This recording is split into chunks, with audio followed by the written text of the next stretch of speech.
பட்டப்பகலில் மக்கள் கூடும் இடங்களில் டிப்டாப் உடையில் வந்து பெண்களிடம் நகை, செல்போன் பறித்துச் செல்லும் சாந்தி என்ற பெண்ணை காவல்துறையினர் கைது செய்துள்ளனர்.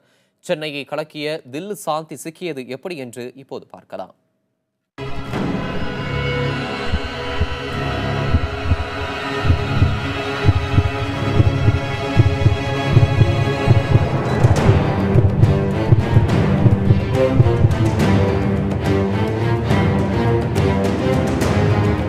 நீங்கள் பார்க்கும் இவரின் பெயர் தில்லு சாந்தி. பட்டப்பகலில் மக்கள் அதிகம் கூடும் இடங்களில் டிப்டாப் உடையில் வந்து பெண்களிடம் நகை, செல்போன், வைர வளையல், டூ வீலரை திருடி தில்லாக சென்னை நகரை சுற்றி வந்தவர்.